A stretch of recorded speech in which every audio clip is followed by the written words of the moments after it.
Gold, trusted gold buyers. మీరు తాకట్టు పెట్టిన బంగారాన్ని విడిపించి ఈ రోజు ఉన్న మార్కెట్ ధరకు కొనబడను.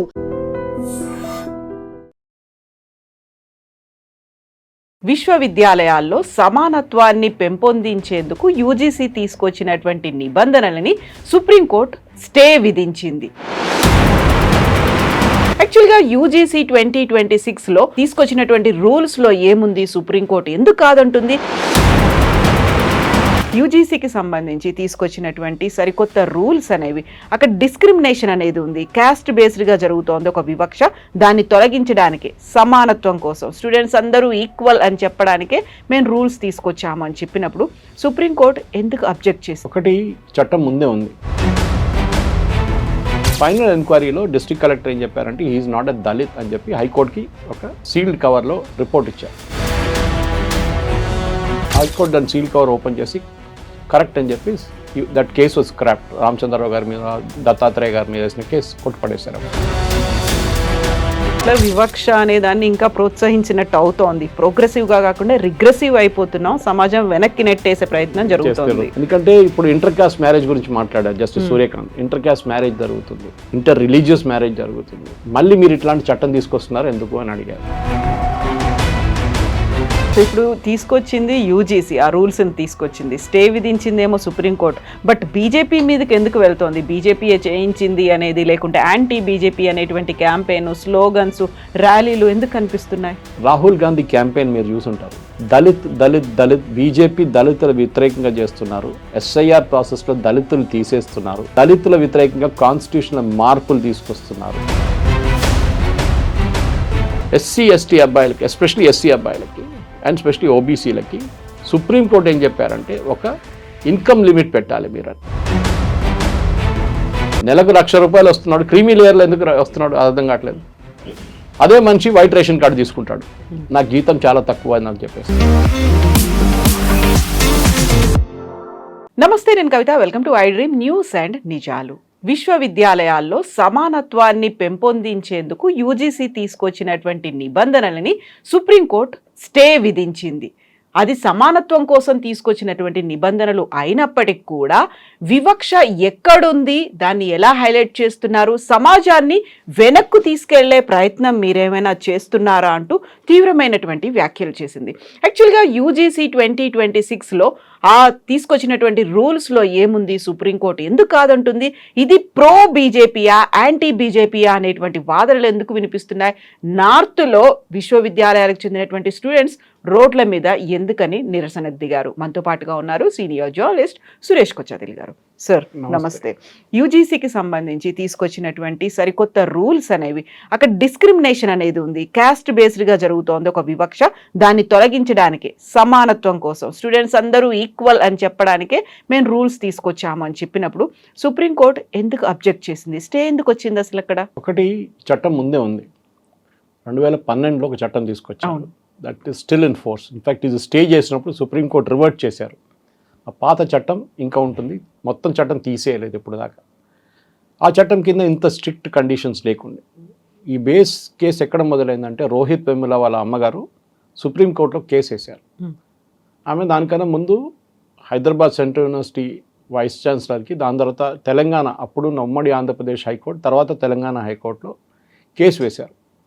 కానీ ఆమె కేసు అప్పుడు కొట్టిపడేశారు. ఎందుకంటే అప్పుడున్న దాని తర్వాత వచ్చిన గవర్నమెంట్ వాళ్ళు ఒక ఎంక్వైరీ ఆర్డర్ చేశారు రోహిత్ వెముల సూసైడ్ మీద. ఎందుకు చేశారు? ఎందుకంటే రోహిత్ వెముల సూసైడ్ నోట్లో చాలా క్లియర్గా ఎస్ఎఫ్ఐని బ్లేమ్ చేశారు, సిపిఎం పార్టీ యూత్ వింగ్ని బ్లేమ్ చేశారు. వాళ్ళు చేసిన కుట్రతోనే నేను సూసైడ్ చేసుకుంటున్నానని చెప్పి ఇండైరెక్ట్గా ఒక హింట్ ఇచ్చారు. దాంట్లో ఎక్కడ ఏబీవీపీ కానీ, బండారు దత్తాత్రేయ పేరు కానీ, రామచంద్రరావు గారి పేరు ఎక్కడ చెప్పలేదు. కానీ వీళ్ళందరి మీద కేసు వేశారు అప్పుడు పోలీసులు. పెద్ద గొడవ జరిగింది. మన తర్వాత వీళ్ళ క్యాస్ట్ గురించి ఎంక్వైరీ చేస్తే వీళ్ళ తమ్ముడు దళిత్ కాదు, వీళ్ళ అమ్మగారు married into Dalit this one అని చెప్పి అది ఉంది. కానీ అది ప్రూవ్ చేయలేదు. వడ్డెర కమ్యూనిటీ ఏదో ఉన్నారు వాళ్ళు. అది ఫైనల్ ఎంక్వైరీలో డిస్ట్రిక్ట్ కలెక్టర్ ఏం చెప్పారంటే హీఈస్ నాట్ ఎ దళిత్ అని చెప్పి హైకోర్టుకి ఒక సీల్డ్ కవర్లో ఇచ్చారు, వాళ్ళు రిపోర్ట్ ఇచ్చారు. హైకోర్టు దాని సీల్డ్ కవర్ ఓపెన్ చేసి కరెక్ట్ అని చెప్పి that case was scrapped. Ramachandrarao గారి మీద, దత్తాత్రేయ గారి మీద వేసిన కేసు కొట్టుపడేశారు. దాని తర్వాత ఇప్పుడు కూడా నేను మొన్న కూడా ఒక టెలివిజన్ డిబేట్లో ఇంగ్లీష్ ఛానల్ చెప్పాను, అగైన్ దళిత్ అని యూజ్ చేస్తున్నారు. Rohith Vemula was not Dalit. సరే, అక్కడి నుంచి మొదలవుతుంది కేసు అంతా.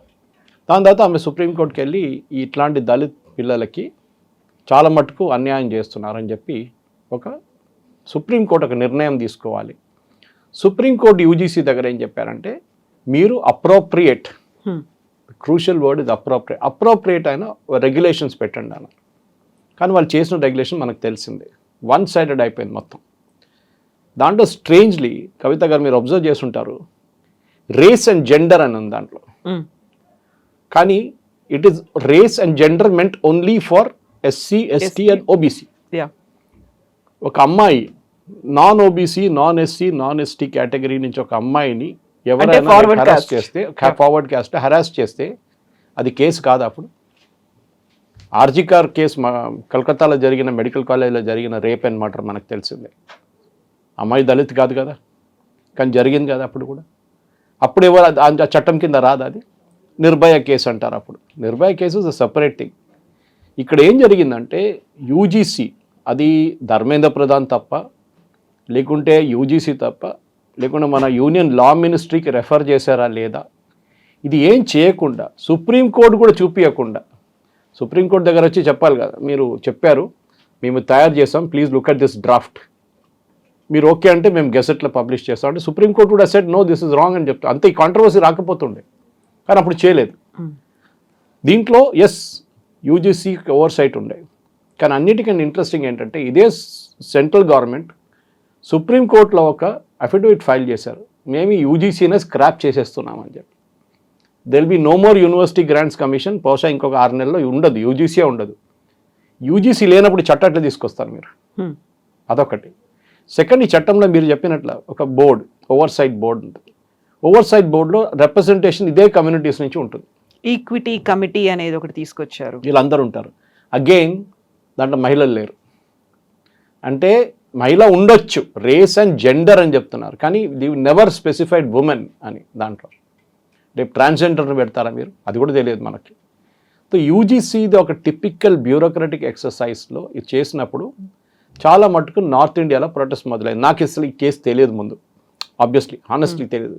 నేను చెప్పాను అట్లా చేయరే అని చెప్పంగానే నార్త్ ఇండియా నుంచి ఒక సీనియర్ బీజేపీ లీడర్ నాకు ఆ గెజెట్ కాపీ పంపించాను. పబ్లిష్ అయ్యి 1-2 గంటల సేపట్లో కాపీ వచ్చింది నాకు వాట్సాప్లో. అది హిందీలో ఉండే, నేను చదువుకున్నాను, తెలిసిపోయింది. అప్పుడు కూడా నాకు డౌట్ ఉండే వెదర్ దిస్ ఇస్ ఏదో కూడా వాట్సాప్లో తయారు చేసి పంపించిండో యూనివర్సిటీలో, వాట్సాప్ యూనివర్సిటీ, లేకుంటే ఫోటోషాప్లో ఎవరు చేసి ఉంటాడని. ఒరిజినల్ గెసెట్ అడిగాను, ఆయన దాని కాపీ కూడా పంపించారు. ఒరిజినల్ గెసెట్ కాపీ కూడా లింక్ పంపించారు సెంట్రల్ గవర్నమెంట్కి. చూస్తే కరెక్ట్. అప్పుడే నాకు డౌట్ వచ్చింది ఇది ఎందుకు చేశారు. దాని తర్వాత మనకు తెలిసిందే నార్త్ ఇండియాలో చాలా చోట్ల, ప్రయాగ్రాజ్ కానీ వారణాసి కానీ ఇట్లా చోట్ల ప్రొటెస్ట్ మొదలయ్యాయి. నిన్న మా తెలిసిన ఒక హైదరాబాద్ నుంచి ఒక జై శ్రీరామ్ సపోర్టర్, చాలా హార్డ్ కోర్, పాపం కష్టపడతాడు, చాలా కష్టపడతాడు పనిచేయడానికి. మన ఈ ఆవుల్ని ట్రాన్స్పోర్ట్ చేస్తున్నప్పుడు ఆ బస్సు, ఆ లారీలని పట్టుకోవడానికి అంతా పనిచేస్తాడు. డబ్బులు ఉన్నాడు, పోలీస్ స్టేషన్కి వెళ్ళాడు, కేసులు పడ్డాడు, అన్నీ చేశాడు.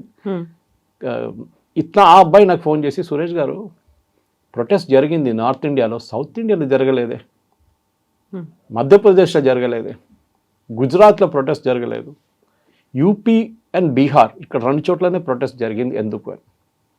మనందరికి గుర్తుంటుంది మండల్ కమిషన్ రిపోర్ట్ వచ్చినప్పుడు, బీసీలకు సంబంధించినటువంటి విభజన జరగడానికి విపి సింగ్ గవర్నమెంట్ ఉండే. ఆ మండల్ కమిషన్ టైంలో కూడా ఇట్లానే రాజీవ్ గోస్వామి, మీకు గుర్తుంటుంది, ఈ పెట్రోల్ పోసుకొని ఆత్మహత్య చేసుకున్నాడు. ఇన్ఫ్యాక్ట్ 60 మంది ఆత్మహత్య చేసుకున్నారు. ఆయన ఒక్కరే కాదు, కానీ but he was the first. దానికోసం పబ్లిసిటీ వచ్చి he became a role model. ఆ పిక్చర్ చాలా సంవత్సరాలు తిరిగింది సోషల్ మీడియాలో. అప్పుడు సోషల్ మీడియా లేకుండా అనుకోండి, ప్రింట్ మీడియాలో చాలా తిరిగింది. అది వీడియోలో కూడా అప్పుడప్పుడు చూపిస్తుంటారు. గోస్వామి చనిపోయారు.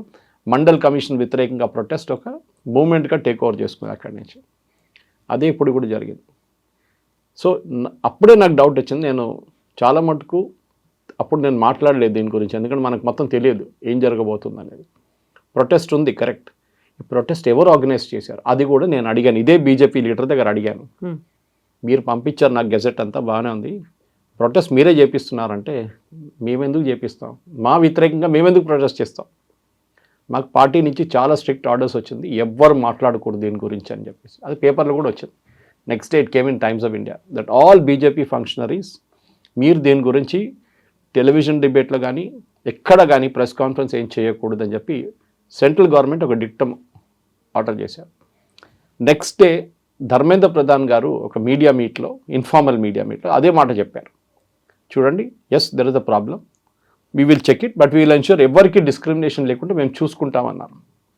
దాంట్లో చాలా క్లియర్ ఇండికేషన్ ఏంటంటే ఆ డిస్కషన్లోనే మేము రేపు ఇది ముందుకు తీసుకెళ్ళాము.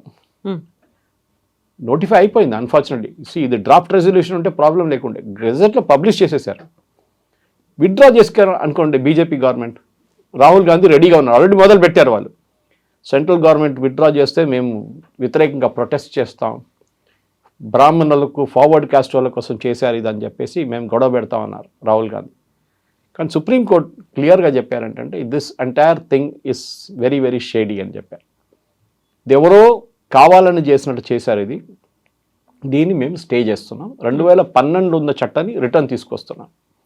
All the cases will be related to the 2012 UGC norms అని. అది నామ్స్ ఎవరికి తెలియదు, అది ఏముందని ఎవరికి తెలియదు. But basically it is a diluted version of this. ఇప్పుడు వచ్చిన చట్టానికి డైల్యూటెడ్ వర్షన్ ఉంటుంది. ఇప్పుడు సుప్రీంకోర్టు ఏమన్నారంటే మీరు యూజీసీ ఒక కమిటీని పెట్టండి. ఆ కమిటీలో రిప్రజెంటేషన్ డిక్టేట్ చేశారు. వాళ్ళకి ఒక రిటైర్డ్ జడ్జ్ ఉంటారు, సొసైటీ నుంచి అన్ని క్యాస్ట్ అండ్ కులాల నుంచి అందరి నుంచి రిప్రజెంటేషన్ ఉంటుంది. ఆ లిస్ట్ మాకు చూపించాలి మీరు, 2 జడ్జ్ బెంచ్కి చూపించిన తర్వాత దాన్ని మేము అప్రూవ్ చేసిన తర్వాత వాళ్ళకి మేము ఒక రికమెండేషన్ ఇస్తాం, ఈ మీరు you come up with the norms అని చెప్పి. సో బహుశా అది ఇంకో 6 నెలల్లో సంవత్సరం పాటు పడుతుంది. నాకు డౌట్ ఎందుకు వచ్చిందంటే ఇప్పుడు రావాల్సిన ఎలక్షన్లో అన్నిటికంటే ఇంపార్టెంట్, మీరు వెస్ట్ బెంగాల్ పక్కన పెట్టచ్చు, అస్సాం పక్కన పెట్టచ్చు, Tamil Nadu and Kerala, UP is crucial. 2027లో యూపీలో ఎలక్షన్ వస్తుంది. అక్కడ Mandal is a big issue, మీకు తెలిసింది. అప్పుడు జరిగిన దాంట్లో కూడా మండల్ చాలా పెద్ద ఇష్యూ ఉంటాయి. సో ఈ సమాజ్వాదీ పార్టీ వాళ్ళు చేపించారా అని ఒక డౌట్ వస్తుంది. ఎందుకంటే సమాజ్వాదీ పార్టీ అసలు దీని గురించి ముందు మాట్లాడలేదు. తర్వాత ఇది విత్డ్రా చేసుకుంటూ సుప్రీంకోర్టు స్టే చేసినప్పుడు అఖిలేష్ యాదవ్ స్టేట్మెంట్ ఇచ్చారనమాట. సో ఇప్పుడు బీజేపీ వాళ్ళు నేను అడిగితే బీజేపీ వాళ్ళు అంటే మేము చేపించా అంటారు, అవును, తర్వాత మా మీద ఆరోపణ చేస్తారు మీరే విత్డ్రా చేపించారని చెప్పేసి. మేము చేయలేదు, ఇది వాళ్ళు చేపించారు కాంగ్రెస్ వాళ్ళు. వాళ్ళేమనుకున్నారు, మోదీ గవర్నమెంట్ భయపడి రాత్రికి రాత్రి ఈ ఆర్డినెన్స్ విత్డ్రా చేస్తా అనుకున్నా. అప్పుడు వీళ్ళకి ఒక ప్లస్ పాయింట్ అయిపోతుంది. అప్పుడు దళితుల దగ్గర, ఓబీసీల దగ్గర, ఎస్సీ ఎస్టీల దగ్గర చూడండి మోదీ గవర్నమెంట్ విత్డ్రా చేశారు చట్టాన్ని, మీకు ప్రొటెక్షన్ ఉంటే మీ ప్రొటెక్షన్ తీసేశారు ఇప్పుడు అని. కానీ అన్ఫార్చునేట్లీ సుప్రీంకోర్టు తీసేశారు దాన్ని, సుప్రీంకోర్టు స్టే చేశారు. ఈ చట్టం కింద ఇంకా చాలా మంది అబ్జర్వేషన్స్ సుప్రీంకోర్టు ఇచ్చారు, అది అందరూ చూడలేదు, చాలామంది అబ్జర్వ్ చేయలేదు. ఒకటేమో అడిగారంటే మీరు క్యాస్ట్ బేస్డ్ హాస్టల్ ఎందుకు పెడుతున్నారు. ఎగ్జాక్ట్లీ, ఇప్పుడు కుల వివక్ష అనే దాన్ని ఇంకా ప్రోత్సహించినట్టు అవుతోంది. ప్రోగ్రెసివ్గా కాకుండా రిగ్రెసివ్ అయిపోతున్నాం, సమాజం వెనక్కి నెట్టేసే ప్రయత్నం జరుగుతుంది. ఎందుకంటే ఇప్పుడు ఇంటర్ కాస్ట్ మ్యారేజ్ గురించి మాట్లాడారు justice Suryakant. Inter caste marriage జరుగుతుంది, ఇంటర్ రిలీజియస్ మ్యారేజ్ జరుగుతుంది, మళ్ళీ మీరు ఇట్లాంటి చట్టం తీసుకొస్తున్నారు ఎందుకు అని అడిగారు. దాని వ్యతిరేకంగా ఆయన కూడా ఇప్పుడు తిట్టడం మొదలు పెడతారు వీళ్ళు, కాంగ్రెస్ వాళ్ళు, కమ్యూనిస్ట్. ఆల్రెడీ అయింది ఇవాళ, సారీ జేఎన్యూ ప్రొటెస్ట్ జరిగింది జేఎన్యూలో నిన్న రాత్రి. బ్రాహ్మిన్ అని చెప్పి ఒక ఏం చెప్తారు, ఒక ఎఫిజీ చేసి దాన్ని మంట పెట్టారు, దాన్ని తగలబెట్టారు దాన్ని. ఆల్రెడీ మొదలైంది అక్కడ, అది ఆల్రెడీ మొదలైంది, జేఎన్యూ స్టార్టెడ్. సో డెలిబరేట్గా ఒక కమ్యూనిటీని, బ్రాహ్మిన్ కమ్యూనిటీని టార్గెట్ చేస్తున్నారు దీంట్లో. ఇట్స్ నాట్ ఓన్లీ బ్రాహ్మిన్ కదా, I'm from Kshatriya caste from Kerala, OBC. So నాకు అది ఓబీసీ కాదు కదా మాది, we are a non OBC Kshatriya caste. Nair Menon is a non OBC caste. అప్పుడు మమ్మల్ని కూడా మీరు బ్రాహ్మిన్స్లో కలిపేస్తారా? కాదు కదా. సో ఇట్లాంటి పరిస్థితుల్లో కవిత గారు దిస్ ఎంటైర్ చట్టం కింద వచ్చిన ఒక అర్జెంట్ చాలా ఇంపార్టెంట్ వస్తుంది ఏంటంటే separate hostel for Muslim children అని వీళ్ళు పెట్టారు, మీకు గుర్తుంటుంది. మీరు అది మద్రసా కింద వస్తుంది. ఇప్పుడు దాన్ని కూడా క్వశ్చన్ చేయాల్సి వస్తుంది, how are you allowing that? మీరు సపరేట్ కాలేజ్ ఫర్ ముస్లిమ్స్ మీరు ఎట్లా అనుమతిస్తున్నారు? అది ఇదంతా ఇప్పుడు దీంట్లో వస్తుంది, ఆలోచించండి. So what I'm trying to say, ఒక క్యాస్ట్ కమ్యూనిటీ కాకుండా ఫర్ ఎగ్జాంపుల్ ఓబీసీ ఉన్న తెలంగాణలో ఆంధ్రాకి వెళ్ళినప్పుడు ఓబీసీ ఉండదు, అది మారుతున్నాయి. అప్పుడు కేసు ఎట్లా అవుతుందని చెప్పండి, how will it become a case? ఇక్కడ ఉన్న ఒక అబ్బాయి అక్కడ ఉన్న ఇంకొక అబ్బాయి మీద ఆరోపణ చేశారు, ఏదో చేశారు అని చెప్పి కేసు వేస్తే ఇక్కడ ఉంటుంది, అక్కడ ఉండదు. How is UGC responsible for this? నేను అదే మళ్ళీ అడుగుతున్నా. యూజీసీ దగ్గర రెగ్యులేషన్ ఫ్రేమ్ చేయమంటే వాళ్ళు ఎందుకు చేశారు ఇట్లాంటి పని? This is the question I want to ask. Non OBC క్యాస్ట్లు, నాన్ ఎస్సీ, నాన్ ఎస్టీల మీద మీరు కావాలని చెప్పి, రేపు హైపోథెటికల్ సిచ్యువేషన్ తీసుకుందాం. ఎగ్జామ్ జరుగుతుంది, ఎగ్జామ్లో ఒక చీటింగ్లో పట్టుకున్నారు. He turns out to be a OBC, hypothetical. పట్టుకున్న ఆయనేమో non OBC, non ST, non ST, forward caste, just as Nair Menon community లాగా మాదొక క్షత్రియ క్యాస్ట్. ఒకడు ఇమ్మీడియట్గా హీ విల్ సే నన్ను క్యాస్ట్ అని చెప్పి నా మీద ఇట్లా చేశాడు, నేను అసలు చీటింగే చేయలేదు, నన్ను కావాలని చేశాడని చెప్పి అదే లెక్చరర్ మీద కేసు వేస్తారు. నాకు చెప్పండి, ఏ లెక్చరర్ గట్స్ ఉంటుంది వాళ్ళకి ట్యాకిల్ చేయడానికి? లేకుంటే మొబైల్ ఫోన్ యూజ్ చేస్తున్నాడు ఎగ్జామ్లో, ఏదైనా ఉండొచ్చు. ఎగ్జామ్లో మార్కులు తక్కువ ఇచ్చారు, అయిపోయింది కేసు, నెక్స్ట్ డే. ఇది జరుగుతుంది. సో షియర్ హరాస్మెంట్ మొదలవుతుంది అనమాట యూనివర్సిటీస్లో. సరే, ప్రొటెక్షన్ ఉండాలి, లేదని ఎవరు చెప్పట్లేదు. చాలా సంవత్సరాల నుంచి జరిగింది అంటున్నారు. ఎప్పుడో జరిగిన దానికి ఇప్పుడున్న జనరేషన్ మీద మీరు ఎందుకు వేస్తున్నారో ఇంకో సవాల్ వస్తుంది అన్నమాట. సో డెఫినెట్గా ఒక చట్టం ఉంది మన దగ్గర ఆల్రెడీ. దాన్ని ఇంప్రూవ్ చేయడానికి బదులు దానికి వెళ్ళి ఇంకా కాంప్లికేట్ చేశారు యూజీసీ. డెఫినెట్లీ ఇంగ్లీష్లో అంటారు హెడ్ షుడ్ రోల్ అని. యూజీసీలో ఎవరికి తీసుకొచ్చారో చట్టం వాళ్ళని అక్కడి నుంచి ట్రాన్స్ఫర్ చేసేసేయండి, లేకుంటే సస్పెండ్ చేయండి, ఏదైనా జరగాల్సి ఉంటుంది. ఎందుకంటే సుప్రీంకోర్టు కూడా ఎక్స్ప్లెనేషన్ ఇవ్వాల్సి వస్తుంది. ఎవరు డ్రాఫ్ట్ చేశారు ఇది, ఎవరు అప్రూవ్ చేశారు ఇది, లీగల్ డిపార్ట్మెంట్కి వెళ్ళిందా, లీగల్ డిపార్ట్మెంట్ అప్రూవ్ చేశారా, ఇది మినిస్ట్రీలో చూసారా ఎవరైనా? Dharmendra Pradhan did you see it? ఎవరు చూడకుండా ఎట్లా పబ్లిష్ చేస్తారండి గెజెట్లో? అండ్ గెజెట్లో యూజువలీ పబ్లిష్ చేసిన ప్రెసిడెంట్ పేర్లో పబ్లిష్ చేస్తారు, in the name of the president of India. State level అయితే in the name of the governor of Telangana. Governor ప్రతి బిల్లు చూడరు, ప్రతి గెజెట్ చూడరు. చూడడానికి ఉన్న అఫీషియల్స్ ఉన్నారు, వాళ్ళు చూడాలి కదా, ఎందుకు చూడలేదు? That is going to the main question అన్నమాట. ఇప్పుడు మనం చూద్దాం, బికాజ్ సుప్రీంకోర్టు ఇంకా నెక్స్ట్ హియరింగ్లో దీని కమిటీని తీసుకొస్తారు. ఆ కమిటీ ఎట్లా ఉంటుంది, ఆ కమిటీ ఎట్లాంటి రికమెండేషన్స్ చేస్తారో చూడాల్సింది అనమాట. సో ఇప్పుడు తీసుకొచ్చింది యూజీసీ, ఆ రూల్స్ని తీసుకొచ్చింది, స్టే విధించిందేమో సుప్రీంకోర్టు. బట్ బీజేపీ మీదకి ఎందుకు వెళ్తోంది? బీజేపీయే చేయించింది అనేది, లేకుంటే యాంటీ బీజేపీ అనేటువంటి క్యాంపెయిన్, స్లోగన్స్, ర్యాలీలు ఎందుకు కనిపిస్తున్నాయి? రాహుల్ గాంధీ క్యాంపెయిన్ మీరు చూసుంటారు. దళిత్ దళిత్ దళిత్, బీజేపీ దళితుల వ్యతిరేకంగా చేస్తున్నారు. ఎస్ఐఆర్ ప్రాసెస్లో దళితులు తీసేస్తున్నారు. దళితుల వ్యతిరేకంగా కాన్స్టిట్యూషనల్ మార్పులు తీసుకొస్తున్నారు. ఇదంతా ఎవరు చెప్పారు? Rahul Gandhi and his party. So ప్రొటెస్ట్లో కూడా ఈసారి చూడండి మీరు, అక్కడ యూపీలో ప్రొటెస్ట్ ఎందుకు జరిగింది? ఎందుకంటే Yogi Adityanath is an OBC. మహాంత ఉండొచ్చు కానీ is an actually an OBC. ఆయన చెప్పారు కదా. డెఫినెట్గా ఇది చేపించిన వాళ్ళు ఈ బీజేపీ వాళ్ళు చెప్తున్నట్టు కాంగ్రెస్ వాళ్ళు చేపించారు. ఎందుకంటే వాళ్ళు ఏమనుకున్నారు, ఇది బ్యాక్ ఫైర్ అవుతుంది అనుకున్నారు బీజేపీ మీద.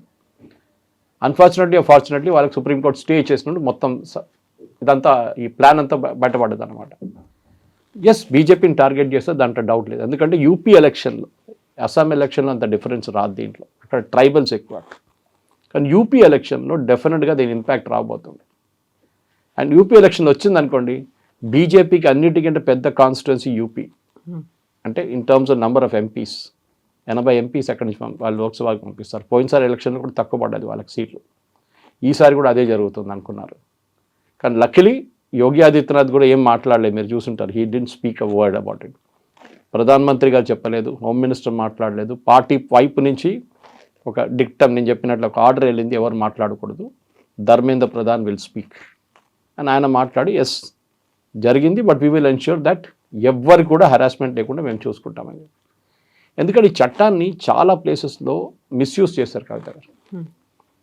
ఒకరిని తిట్టారు, క్యాస్ట్ కులంలో పేరు చెప్పి తిట్టారని చెప్పి ప్రూఫ్ ఎక్కడుంది? పబ్లిక్లో తిట్టారు.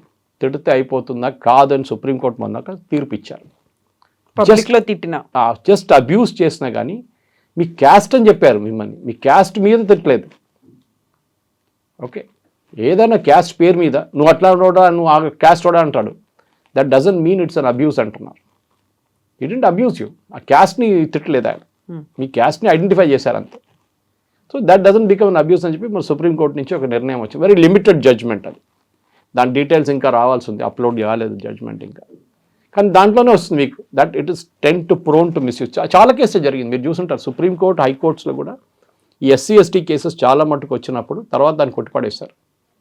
ఎందుకంటే ఇద్దరు దాని మీట్లో గొడవ జరిగిందండి, ఒక విలేజ్లో లేకుంటే ఒక కాలనీలో. ఇద్దరు మాట్లాడుకుంటే ఏదో చెప్పుంటారు, ఇమ్మీడియట్గా పోలీస్ స్టేషన్కి వెళ్ళి ఎస్సీ ఎస్టీ క్యాట్. ఇప్పుడు కొత్త ఆర్డర్ ప్రకారం I think that was last supreme court judgment, DCP level or DSP level, I don't remember which it is. ఆ లెవెల్లో ఉన్న పోలీస్ ఆఫీసర్ ఇది ఇన్వెస్టిగేట్ చేయాలి, ఏదో లో లెవెల్ కానిస్టేబుల్ కాదు. ఎందుకంటే ఆ లెవెల్లో కొంచెం వాళ్ళు బ్రెయిన్ యూజ్ చేస్తారు. కొంచెం ఇది నిజమైన కేసా, లేకుంటే ఇది ఒట్టిగా ఒకరి మీద ఒకరు దుమ్ము కొట్టి చేయడానికి చేసిన కేసా, లేకుంటే కావాలని చెప్పి బ్లాక్మెయిల్ చేయడానికి చేసిన కేసా అని చెప్పి చాలా క్లారిటీ వచ్చేస్తుంది.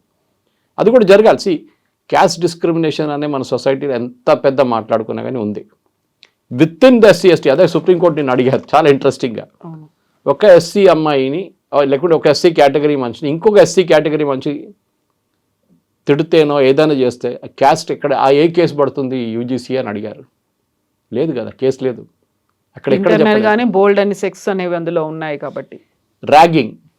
ర్యాగింగ్ చేసినప్పుడు దాంట్లో 3 ఓబీసీలు, 5 మంది ఫార్వర్డ్ క్యాస్ట్లు, ఇక్కడ 2 ఓబీసీలు, ఒక ఎస్సీ ఒక ఎస్టీ, 5 ఫార్వర్డ్ క్యాస్ట్ అమ్మాయిలు ఇటు ఉన్నారు. ఇద్దరిలో మిక్స్ ఉన్నారు పాపులేషన్. ఎవరి మీద కేసు పెడతారు ఇప్పుడు? ఆ ఉన్న దాంట్లో ఓన్లీ ఫార్వర్డ్ క్యాస్ట్ మీద పెడతారా మీరు? ఇక్కడ కూడా అదే కదా. So the same problem happens. Ragging is the most common thing. మనం అందరూ we all went through the process. College హాస్టల్లో ఉన్నప్పుడు జరిగింది అది, దాని డౌట్ లేదు. కానీ అప్పుడు కూడా అక్కడ నేను చెన్నైలో ఉన్నప్పుడు, నా హాస్టల్లో ఉన్నప్పుడు రిలీజియన్ కానీ క్యాస్ట్ మీద ఎక్కడ తిట్టలేదు.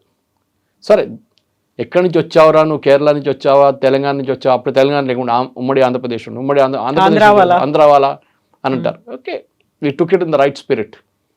కానీ దాన్ని ఒక లక్ష్మణ్ రేఖ క్రాస్ చేస్తేనే ఈ ప్రాబ్లం వస్తుంది.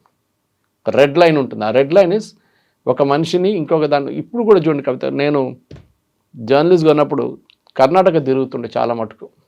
ఆ టైంలో దావంగిరే, షిమోగా, ఇంటీరియర్ కాన్స్ట్, అక్కడ ఈ 2 క్లాస్ సిస్టమ్ ఉంటుండే, 2 క్లాస్. మన తెలంగాణలో కూడా ఉండేది. నేను ఫస్ట్ షాక్ అయ్యాను చూసేది, ఏంట్రా ఈ 2 టంబ్లర్ల సిస్టమ్ ఏంటని చెప్పేసి. అప్పుడు నాకు తెలిసింది దిస్ ఇస్ విలేజెస్ ఇప్పుడు కూడా ప్రెవిలెంట్ ఉంది ఆ సిస్టమ్ అని. తర్వాత ఇప్పుడు అఫ్కోర్స్ ఇప్పుడు దాన్ని ఇల్లీగల్ చేసేసారు, ఇప్పుడు లేదు అది సిస్టమ్. అది కాకుండా పిల్లలు, నేను ఇప్పుడు కూడా చెప్తాను మీకు, నేను మొన్న డిబేట్లో అడిగాను నేను ఇదే ప్రశ్న. ఎస్సీ ఎస్టీ అబ్బాయిలకి, ఎస్పెషలీ ఎస్సీ అబ్బాయిలకి అండ్ స్పెషలీ ఓబీసీలకి సుప్రీంకోర్టు ఏం చెప్పారంటే ఒక ఇన్కమ్ లిమిట్ పెట్టాలి మీరు అని. 30 లక్షల శాలరీ వస్తున్న వాళ్ళకి లేకుంటే ఆదాయం ఉన్న వాళ్ళకి ఎందుకు రిజర్వేషన్ అని సుప్రీంకోర్టు అడిగారు. ఇవాళ దాకా దాన్ని ఇంప్లిమెంట్ చేయలేదు. క్రీమీ లేయర్ అని చెప్తారు దాన్ని. క్రీమీ లేయర్ 5 లక్షలు పెట్టారు, దాన్ని మళ్ళీ 8 లక్షలు చేశారు, దాన్ని మళ్ళీ 12 లక్షలు చేశారు. మళ్ళీ ఇప్పుడు ఏం ఫైదా? నెలకు ₹1,00,000 వస్తున్నాడు, క్రీమీ లేయర్లో ఎందుకు వస్తున్నాడు అర్థం కావట్లేదు. అదే మనిషి వైట్ రేషన్ కార్డు తీసుకుంటాడు, నాకు జీతం చాలా తక్కువ అని అని చెప్పేసి, సంవత్సరానికి ₹1,00,000 కూడా లేదని చెప్పి, ఇక్కడేమో ₹1,00,000 జీతం ఉంది ఆయనకి. సో ఈ ఇన్కమ్ లిమిట్ కూడా ఒకసారి రిజర్వేషన్ వస్తే మళ్ళీ ఇవ్వకూడదని చెప్పి సుప్రీంకోర్టులో కూడా చెప్పారు. దీనికన్నా ముందున్న చీఫ్ జస్టిస్ చెప్పారు దట్ నాకు ఆల్రెడీ మా ఫ్యామిలీకి రిజర్వేషన్ వచ్చేసింది, మిగతా వాళ్ళకి రాకూడదు, వాళ్ళ దాంట్లోనే పేదోళ్ళకి ఇస్తాం. It is not that you don't want give it to that category. మొన్న ఇంకొక కేసు ఒకటి వచ్చింది కవిత గారు, మీరు వినుంటారు. ఈ వాజ్ ఇట్ అన్ ఇంజనీరింగ్ ఆ మెడిసిన్, నాకు గుర్తులేదు ఎగ్జాక్ట్లీ. ఒక రిజర్వ్డ్ కేటగిరీ అబ్బాయి జనరల్ కేటగిరీ ర్యాంక్లో చాలా మంచి ర్యాంక్ వచ్చింది ఆమెకి. Okay, so she said I don't want my reservation, నేను జనరల్ కేటగిరీలో తీసుకుంటాను. సో జనరల్ కేటగిరీలో కొంతమంది కోర్టుకి వెళ్ళారు, మాకు దెబ్బ పడుతోంది, ఆమెకి రిజర్వేషన్ ఉంది, ఆమెకు ఆ రిజర్వ్ కేటగిరీలో ఆ సీట్ వస్తుంది, అది అక్కడ పక్కన పెట్టేసి ఆమె ఇక్కడికి వస్తుంది. సుప్రీంకోర్టు సెడ్ సారీ, జనరల్ కేటగిరీలో ఆమెకు మెరిట్ వస్తే she is every right to take it అని చెప్పారు. అది డిస్ప్యూటెడ్, ఎందుకంటే మీకు either you take reservation or you don't take reservation. అది సుప్రీంకోర్టులో వచ్చిన ఆ రోజు వచ్చిన కేసు లాజిక్. వాళ్ళు ఏమన్నారు, కాదు, అమ్మాయికి మంచి ర్యాంక్ వస్తే ఆమె జనరల్ కేటగిరీలో తీసుకుంటుంది, ఇక్కడ రిజర్వ్ కేటగిరీలో ఆమెకు అక్కర్లేదు, ఆ సీట్ వేకెంట్ అయిపోతే ఇంకొకరికి వస్తుంది ఆ సీట్. జనరల్ కేటగిరీలో ఏమంటున్నారు, మాదొక సీట్ పోయింది. So it's always a matter of dispute. ఇది నడుస్తూనే ఉంటుంది. ఏం చెప్తారు, ఇంకొక 100 సంవత్సరాల తర్వాత కూడా మనం ఇదే డిబేట్ చేసుకుంటూ ఉంటాం. మనం ఉండం కానీ ఇంకెవరో డిబేట్ చేస్తుంటాం, that is it fair or not fair అనేది. రిజర్వేషన్ ఒకసారి ఒక ఫ్యామిలీకి ఐఏఎస్ వచ్చిందో, ఐఎఫ్ఎస్ వచ్చిందో, ఐపీఎస్ వచ్చిన తర్వాత అదే ఫ్యామిలీ వాళ్ళు మళ్ళీ రిజర్వేషన్ తీసుకోవాలన్నా వద్దా, అదొకటి వస్తుంది. నా కేటగిరీలో పేదోళ్ళు ఉంటారు, వాళ్ళకి ఇవ్వండి. Poorest of the poor should get, వాళ్ళకి ఇప్పుడు కూడా రావట్లేదు. మీరు చూడండి, మళ్ళీ మన డిబేట్లో ఒకరు వచ్చి ఐఐటీలో చూడండి సూసైడ్స్ జరుగుతుంది, అందరూ ఎస్సీ ఎస్టీ వాళ్ళు సూసైడ్ చేసుకుంటున్నారు. నేను చెప్పాను, డేటా అడిగాను నేను, అంత డేటా ఏం లేకుండే, ఒట్టి స్టేట్మెంట్ కొట్టిన ఒకటి. నేను చెప్పాను ఐఐటీలో సూసైడ్ చేస్తుంది అంటే జనరల్ కేటగిరీ స్టూడెంట్స్ కూడా ఉన్నారు. Nothing to do with caste. అవును, ప్రెషర్ ఎక్కువ ఫీల్ అవుతున్నారు. చాలా అభిమన్యుని మీరు చక్రవ్యూహలో పంపించిన సిచ్యువేషన్ అది. నారాయణ చైతన్య తయారు చేసి పంపించేస్తారు. You don't know how to get out of it. That is the problem. I'm కూడా అంతే, యూ విత్ ద బెస్ట్. మీరు తట్టుకోలేరు ఆ ప్రెషర్. అది జనరల్ కేటగిరీ అని చూడరు, అక్కడ ఎస్సీ అని చూడరు, ఎస్టీ అని చూడరు. మొన్న ఇంకొక ఇన్స్టెన్స్ వచ్చింది, అది కూడా ఆ డిబేట్లో వచ్చింది. -40% మార్క్ ఉన్న పీజీ నీట్ ఎగ్జామ్లో రిజర్వ్ కేటగిరీలో ఒక కేటగిరీ వాళ్ళకి -40 మార్క్స్ వచ్చిన వాళ్ళకు కూడా పీజీలో ర్యాంక్ ఇచ్చారు వాళ్ళు. సెకండ్ ర్యాంక్ లిస్ట్, ఎందుకంటే వాళ్ళు ఫస్ట్ దాన్ని డైల్యూట్ చేశారు కొంచెం, ఎందుకంటే ఇంకా 1000, 2000, 9000 సీట్లు మిగిలిపోయినాయంట. దానికోసం వాళ్ళు ర్యాంకులు తగ్గించారు, అన్ని కేటగిరీ తగ్గించారు, ఇంక్లూడింగ్ జనరల్ కేటగిరీ. కానీ అన్నిటికంటే ఎక్కువ ఒక కేటగిరీకి ఇచ్చారు, వాళ్ళకి -40. ఎగ్జామ్లో 100 మార్కులు రాకుండా అది ఎందుకంటే నెగటివ్ ర్యాంకింగ్ ఉండే దాంట్లో. మీకు నెగటివ్ ర్యాంకింగ్ వస్తే ఆ నెగటివ్ ర్యాంకింగ్ని డైల్యూట్ చేసి 0 తీసుకొస్తున్నారు. దాని వాళ్ళ లాజిక్ అది ఉండే, అది కరెక్ట్ అన్నాడు. అప్పుడు ఎవడో కామెంట్ కొట్టాడు దాంట్లో, అంటే ఇట్లాంటి డాక్టర్లే నన్ను ఆపరేట్ చేస్తారా రేపొద్దున మేము వీళ్ళ చేతుల్లో ఉండాలా? ఎంబీబీఎస్ చేసినోడే కదా పీజీ రాస్తాడు, ఎంబీబీఎస్ పాస్ అయినోడే కదా పీజీ రాసేది. So he's a basic doctor at least, whether is SC ST or OBC we don't care. కానీ ప్రాబ్లం ఎక్కడ ఉంటే ఒక రిలీజియస్ కరెక్షన్ కానీ, ఎందుకంటే దీంట్లో కూడా మీరు చూసుంటారు కేరళలో, ఈవెన్ తెలంగాణలో కూడా ముస్లిమ్స్కి రిజర్వేషన్ ఇస్తున్నారు. వేరేజ్ అంబేద్కర్ గారు ఏం చెప్పారు, దట్ రిలీజియస్ బేస్డ్ రిజర్వేషన్ ఉండకూడదు. హిందూ కమ్యూనిటీలోనే, హిందూ సొసైటీలోనే ఈ ఎస్సీ ఎస్టీ ఇట్లాంటి క్యాస్ట్ డిస్క్రిమినేషన్ ఉంది. సో వాళ్ళకు కూడా మనం రిజర్వేషన్ ఇవ్వాలి 10 సంవత్సరాలకి అని చెప్పి అంబేద్కర్ గారు పెట్టారు. కానీ దాని తర్వాత ఎవరు దాన్ని తీయరు కూడా. నెక్స్ట్ 200 కాదు 300 సంవత్సరాల దాకా అది అట్లనే ఉండిపోతుంది reservation. That it is not still, ఇంకా కాలేదు, ఇంకా డిస్క్రిమినేషన్ ఉందంటారు కొంతమంది. మేబీ పాసిబుల్ ఉండొచ్చు. కానీ ఈ జరుగుతున్న దాంట్లో ముస్లిం రిజర్వేషన్ మీరు ఎట్లా ఇస్తున్నారు? కేరళలో కన్వర్టెడ్ క్రిస్టియన్స్కి రిజర్వేషన్ ఇస్తారు. వాళ్ళ కార్పొరేషన్ ఉంది ఒకటి, కన్వర్టెడ్ క్రిస్టియన్స్ ఫైనాన్స్ కార్పొరేషన్. ఆలోచించండి, అంటే యు ఆర్ ఎంకరేజింగ్. ఇంకొక ఇంట్రెస్టింగ్ కేసు నిన్న సుప్రీంకోర్టులో వచ్చింది ఇదే టైంలో, 2 రోజుల ముందు. హర్యానా నుంచి ఒక చాలా ఫార్వర్డ్ క్యాస్ట్ నుంచి వచ్చిన ఆ కమ్యూనిటీ పేరు నాకు గుర్తులేదు, కానీ చీఫ్ జస్టిస్ గుర్తుపట్టారు, బికాజ్ హీఈస్ ఫ్రమ్ హర్యానా. ఒక అమ్మాయి వాళ్ళ తమ్ముడు ఇద్దరు కలిసి సుప్రీంకోర్టుకు వచ్చి, మేము నీట్ ఎగ్జామ్ రాసాము, మాకు మంచి ర్యాంక్ రాలేదు, కానీ మేము అప్పుడు దాకా కన్వర్ట్ అయిపోయాం బుద్ధిజంకి, ఇప్పుడు మాకు ఆ బుద్ధిజం మైనారిటీలో వస్తుంది, సో మాకు సీట్ కావాలి నీట్లో అని చెప్పి సుప్రీంకోర్టుకు వచ్చారు. ఎందుకంటే నీట్ వాళ్ళు అప్రూవ్ చేయలేదు. So supreme court chief justice new this case. అలా అడిగారు, ఏ కమ్యూనిటీ నుంచి అడిగారు, డైరెక్ట్ అమ్మాయి దగ్గర అడిగారు, నేను ఈ కమ్యూనిటీ నుంచి అని చెప్పారు. ఇది ఫార్వర్డ్ క్యాస్ట్ కమ్యూనిటీ కదా అన్న, కరెక్ట్ అన్నారు. మళ్ళీ ఎగ్జామ్ రాసినప్పుడు ఏ కమ్యూనిటీ కింద రాసామని అడిగారు, మా కమ్యూనిటీ కింద రాశానండి. ఎగ్జామ్ తర్వాత ఏమైందని అడిగారు, నేను నా రిలీజియన్ మార్చుకొని బుద్ధిజంకి వెళ్ళిపోయాను. అప్పుడు చీఫ్ జస్టిస్ అన్నారు, this a big new fraud అన్నారు. చాలా ఇన్నోవేటివ్ ఆలోచించి, మనం ఎవరు ఆలోచించలేదు ఇట్లాంటి సిచ్యువేషన్. రేపు జనరల్ కేటగిరీ అబ్బాయి అమ్మాయి ఎగ్జామ్ రాసిన తర్వాత మంచి ర్యాంక్ రాకపోతే convert and say I want reservation. మీరు బ్యాక్వర్డ్ క్లాస్లో ఉండి హిందూయిజం నుంచి బుద్ధిజంకి కన్వర్ట్ అయితే ప్రాబ్లం లేదు. అంబేద్కర్ గారు కన్వర్ట్ అయ్యారు కదా, అవును, దళిత్గా, there is no issue because you are already a Dalit. ఇది అది కాదు, ఫార్వర్డ్ క్యాస్ట్ నుంచి రిజర్వేషన్ యూజ్ చేసి నీట్ సీట్ తీసుకురావడానికి చేసిన పని ఇది. ఆలోచించండి, ఎంత వాళ్ళు మెచ్చుకోవాలి, యాక్చువల్లీ అవార్డు ఇవ్వాలి వాళ్ళకి స్పెషల్గా ఇట్లాంటి ఆలోచించారంటే. సో ఈ డిబేట్ కవిత గారు చాలామంది అడిగారు నాదా, సురేష్ గారు మీరు మాట్లాడతారా లేదు, మాట్లాడచ్చు. నేను డిబేట్లో ఆల్రెడీ ఇది second third debate I'm speak, ఇంకోటి ఉంది దీని తర్వాత ఇంకో ఛానల్లో. సో చాలా మంది కామెంట్స్ కూడా వస్తున్నాయి, మీరు మాట్లాడతారా లేదా అని. మాట్లాడతాను, డెఫినెట్గా మాట్లాడతాను. I have no qualms about it. Because నేను ఇప్పుడు కూడా చెప్తున్నాను చూడండి, అంబేద్కర్ గారు ఆయన ఎడ్యుకేషనల్ క్వాలిఫికేషన్స్ చూస్తే ఆయన వితౌట్ రిజర్వేషన్ కూడా ఆయనకి అడ్మిషన్ వస్తుండే ఎక్కడైనా కానీ. ఆ టైంలో ఆ పాలసీ లేకుండా కాన్స్టిట్యూషన్ ఫ్రేమ్ చేసిన తర్వాత కదా రిజర్వేషన్ వచ్చింది. కానీ ఆయన రిజర్వేషన్ లేని టైంలోనే ఒక మహారాజా, గుజరాత్ నుంచి ఒక మహారాజా స్పాన్సర్ చేసిన క్యాండిడేట్ అంబేద్కర్ గారు అడ్మిషన్ కోసం యూరోపియన్ యూనివర్సిటీలో. ఆయన కొలంబియాకి వెళ్ళారు, పిహెచ్డీ కంప్లీట్ చేయకుండా వచ్చి మళ్ళీ వెళ్ళి కంప్లీట్ చేశారు. Yes 2 PhDs in his name. Education is important, ఎవరు అనట్లేదు, నో అనట్లేదు. ఎడ్యుకేషన్లోనే డిసడ్వాంటేజ్ని అడ్వాంటేజ్గా మార్చుకోవచ్చు. కానీ మన దీన్ని ఎట్లా వాడుకుంటారో అది దాని మీద ఉంటుంది. మీరు ఫార్వర్డ్ క్యాస్ట్ ఉండే రిజర్వేషన్ చేసుకొని నాకు నీట్లో సీట్ కావాలంటే it is not the right method. ఇక్కడ కూడా మీరు రేపు మీకు తక్కువ మార్క్ వచ్చిందని చెప్పి మీ ప్రొఫెసర్ మీద కేసు వేస్తే వాళ్ళు భయపడతారు, రేపు ఎగ్జామ్ పేపర్ కరెక్ట్ చేయడానికి భయపడతారు వాళ్ళు. So there should be a level playing field అందరికీ. సో అదే సుప్రీంకోర్టు అన్నారు, this is prone to misuse. అయితే ఇక్కడే విభిన్నమైనటువంటి అభిప్రాయాలు కూడా వ్యక్తమవుతున్నాయి. అక్కడ కుల వివక్ష ఉంది, దాంతోపాటుగా నేమ్ కాలింగ్ ఉంది, బాడీ షేమింగ్ ఉంది. వీటన్నిటికీ సంబంధించి ఎక్కువగా సప్రెషన్కి గురవుతుందంతా వీళ్ళే కదా, ఎవరైతే ఫార్వర్డ్ క్యాస్ట్ ఉందో అప్పర్ క్యాస్ట్ ఉందో వాళ్ళే చేస్తున్నారు కదా.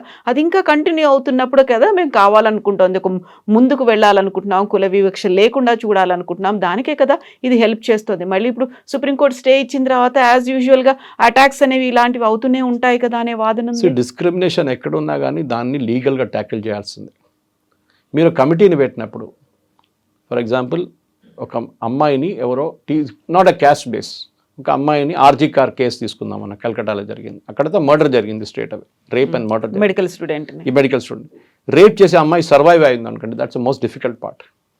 ఆ అమ్మాయిని ఎవిడెన్స్ తీసుకొని కోర్టుకు వస్తామంటారు. మళ్ళీ మీరు కమిటీని పెడతారు, ఆ కమిటీలో ఒక మహిళ కూడా లేకుండా ఏమవుతుంది అనుకోండి, మీరు అది పక్కన పెట్టండి. ఆఫీసెస్లో నిర్భయ యాక్ట్ కింద సెక్షువల్ హెరాస్మెంట్ జరిగితే ఆఫీస్లో కమిటీ ఉండాలని ఉంది. ఎన్ని ఆఫీసులు ఇప్పుడు ఇంప్లిమెంట్ చేశారు చెప్పండి? అక్కడ ఎక్కడ వెళ్లకుండా మీరు దీనంట పడ్డారు. ఆల్రెడీ ఒక చట్టం ఉంది, సుప్రీంకోర్టు ఏమన్నారు, దాన్ని రెలవెంట్ ప్రొవిజన్ తీసుకొచ్చి మార్పులు తీసుకురండి అంటే వీళ్ళు మొత్తం మార్చేశారు చట్టం. ఆ పాత చట్టం ఏముందో దాంట్లో దీంట్లో ఒక 3 లైన్స్ క్రూషియల్గా ఉండే కవిత గారు, అది తీసేశారు వీళ్ళు. యూజీసీ డ్రాఫ్ట్లో ఉంది అది, ఒరిజినల్ డ్రాఫ్ట్ నేను చూసాను. ఒరిజినల్ డ్రాఫ్ట్ ఏముందంటే any case of fake complaints, అంటే మీరు ఒక ప్రొఫెసర్ మీదో లేకుంటే ఇంకో స్టూడెంట్ మీదో మీరు ఫేక్ కేసు కావాలని పెడితే మీ మీద చర్యలు ఉంటుంది. అది ఇప్పుడు కూడా ఉంది, బిఎన్ఎస్ కింద కూడా ఉంది అది. దట్ మీరు ఒక ఫేక్ కేసు పెడితే మీ మీద చర్యలు ఉంటుంది డెఫినెట్గా. మీరు కావాలని చెప్పి ఒకరిని ట్రాప్ చేయడానికి చేస్తే you will face the music. అప్పుడు వాళ్ళకు ఒక భయం ఉంటుంది, నిజంగా జరుగుతూనే వాళ్ళు దాని మీద కేసు తీసుకుంటారు, వాళ్ళకి అలిగేషన్ చేస్తారు. ఎందుకంటే వాళ్ళకి తెలుసు if this is proven wrong tomorrow నా మీదే తిరిగి కేసు వస్తుంది అనేది, అది చాలా క్లియర్ అన్న. సో చూద్దాం, ఇంకా టైం ఉంది, బహుశా ఇంకొక 6 నెలలు తీసుకుంటారు. దాని తర్వాత అప్పుడు దాకా అందరూ మర్చిపోతారు దేని గురించి. ఈ ఎస్ఎఫ్ఐ వాళ్ళు ఇట్లాంటి వాళ్ళు గొడవ చేస్తుంటారు ఎక్కువ. దానికి కాకుండా సౌత్ ఇండియాలో ప్రొటెస్ట్ ఎందుకు జరగలేదు అది నాకు చాలా పెద్ద మిస్టరీ. గుజరాత్లో జరగలేదు, మహారాష్ట్రలో జరగలేదు, మధ్యప్రదేశ్లో జరగలేదు, ఓన్లీ యూపీ అండ్ కొన్ని కాన్స్టిట్యున్సీస్ బీహార్, ఇక్కడే జరిగింది. సో దాంట్లోనే ఒక పొలిటికల్ ఆన్సర్ మీకు వచ్చేస్తుంది చాలా క్లియర్గా. Yes sir, thank you so much. Thank you very much. Thank you. And for more videos, Please subscribe to iDream. Please subscribe to iDream. Please subscribe iDream. And please subscribe to iDream. For more videos, subscribe to iDream. please like, share and subscribe to the channel. Congratulations, iDream. Subscribe to iDream. Subscribe to iDream. So subscribe to iDream Media. iDream ki iDream team andarki huge congratulations. Please subscribe iDream Media. Please subscribe to iDream. Subscribe iDream. Please subscribe to iDream. iDream అంటే నా కళల channel subscribe చేసుకున్న నోరు తిరుగుతలేదు, మీరైతే గంట గుర్తు కొట్టండి. For more such videos, please subscribe to iDream. Subscribe to iDream. Please subscribe to iDream. Please subscribe iDream Media. Please do subscribe to iDream. Please subscribe to iDream Media. For best entertainment and information, please subscribe iDream. And don't forget to subscribe to iDream.